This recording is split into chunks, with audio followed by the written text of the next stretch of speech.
인류 역사는 한순간도 멈춘 적이 없습니다. 시간이 지남에 따라 발전하기도 하며 퇴보하기도 합니다. 어느 순간 혁명적인 변화가 커다란 변곡점으로 작용하여 급발진하기도 합니다. 불을 발견했을 때나 농경이 시작되었을 때, 그리고 바퀴를 발명했을 때가 그런 경우라 할 수 있죠. 대체로 새로운 것을 발견했을 때나 발명했을 때 큰 변화가 시작되었는데요. 그런데 맵고 독특한 향을 내는 한 식물의 열매가 세계사를 흔들어 놓는 대변혁의 시발점이 됩니다. 바로 후추입니다. 오늘은 후추가 어떻게 세상을 바꾸어 놓았는지에 대한 얘기를 해보고자 합니다.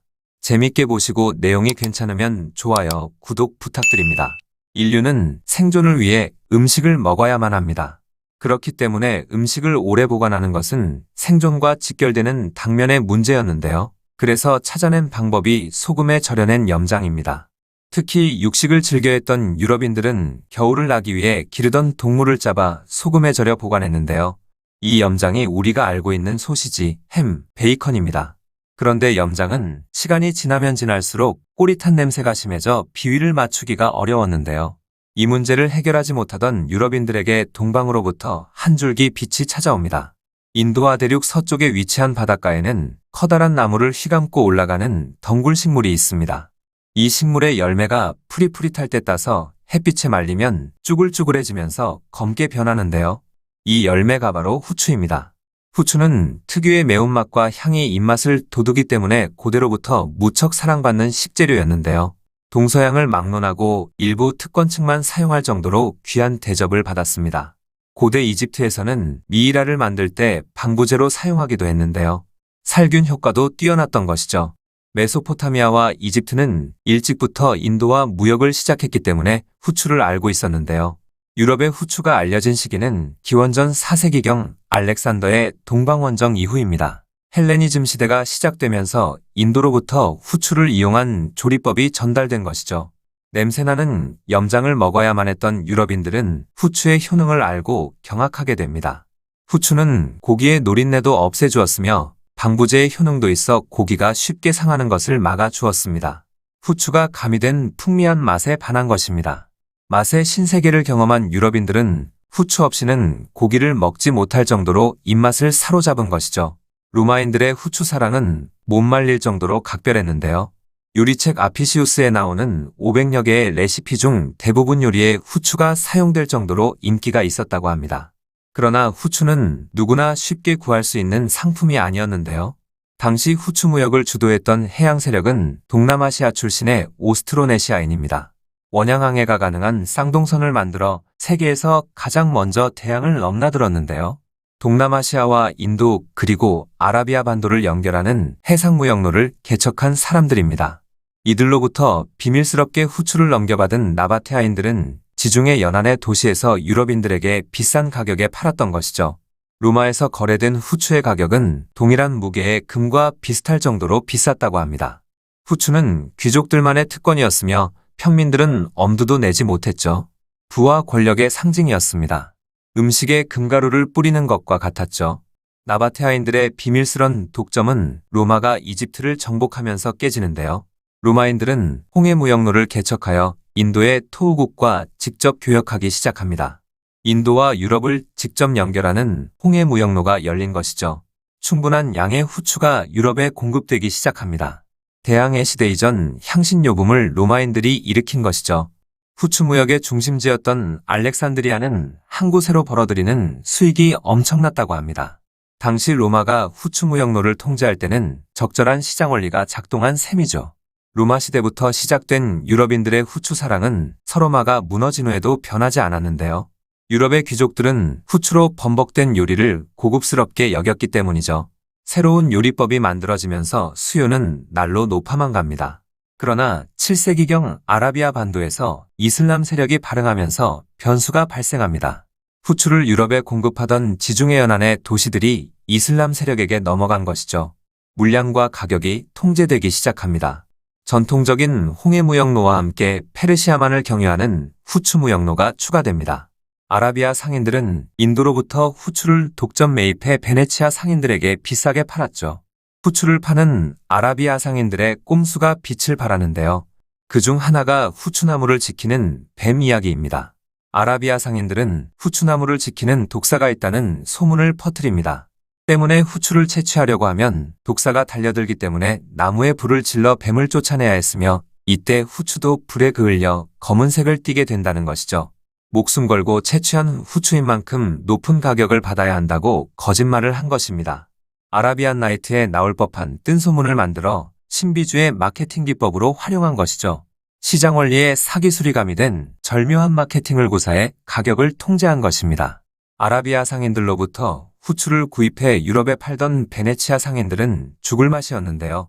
십자군 전쟁이 터지자 공급이 달리며 후추의 가격은 더욱 뛰어오릅니다. 설상가상으로 제노바가 십자군 수송에 참여하면서 지중해를 두고 베네치아와 치열한 경쟁이 시작됩니다. 십자군이 승리하여 중동을 차지하면 막대한 수익을 올릴 수 있다는 계산이었죠.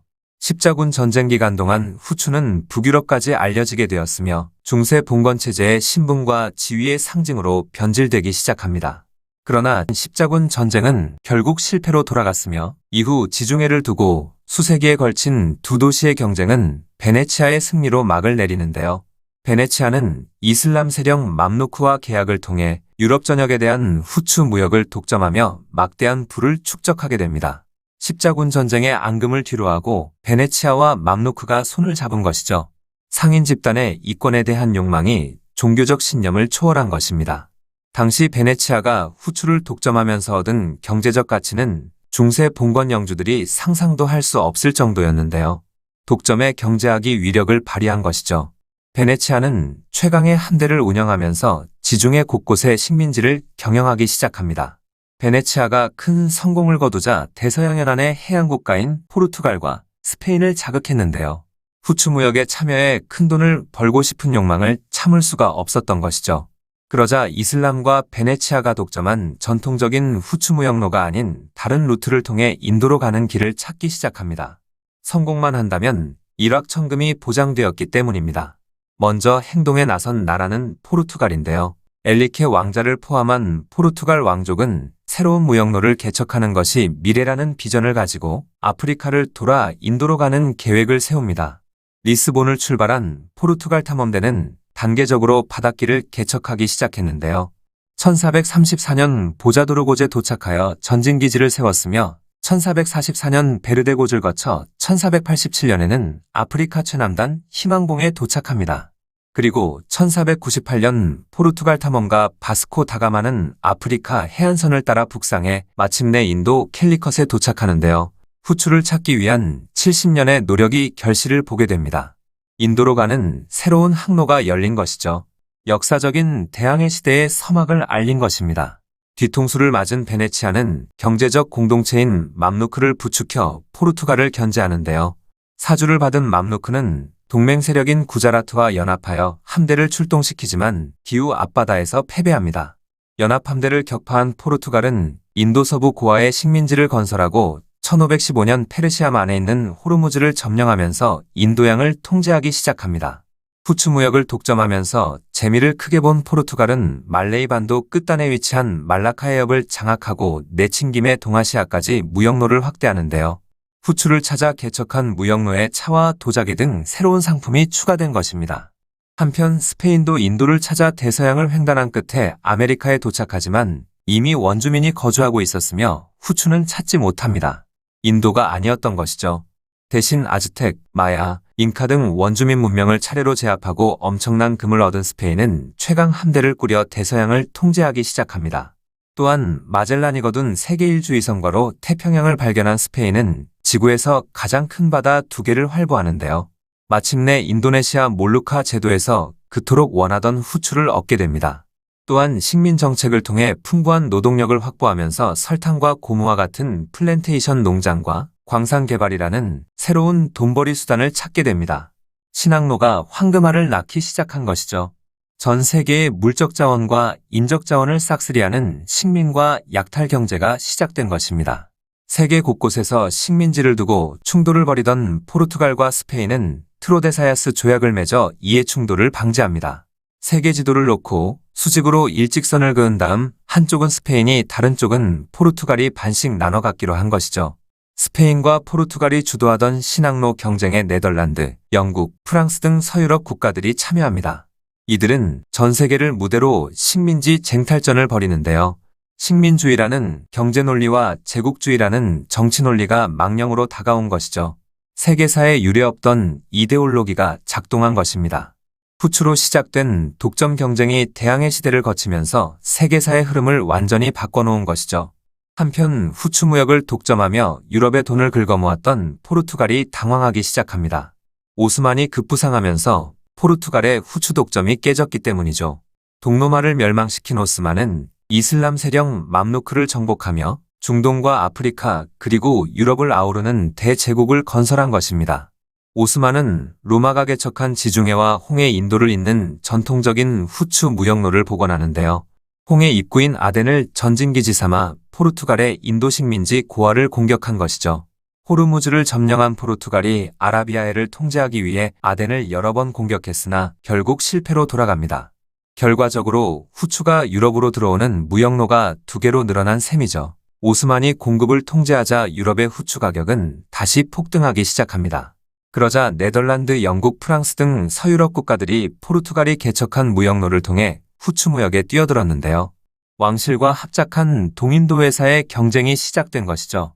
식민지 곳곳에 후추 농장에 들어섰으며 결정적으로 아프리카에서 후추 재배가 성공하게 됩니다. 그러자 후추 공급이 크게 늘어납니다. 동인도 회사는 공급 조절을 통해 가격을 통제할 수가 없었는데요. 결국 상인들은 줄도산하였으며 공급이 수요를 크게 넘어서자 후추 가격이 폭락하기 시작합니다. 평민들도 후추를 쉽게 구할 수 있게 되었죠. 이후 후추는 부가가치가 별로 없는 애물단지로 전락할 수밖에 없었습니다. 유럽인의 입맛을 사로잡아 1800년 동안 특혜가 아닌 특별함을 누렸던 후추의 전성시대는 끝이 났습니다. 요즘 어떠한 식당에 가든지 후추는 서비스로 제공됩니다.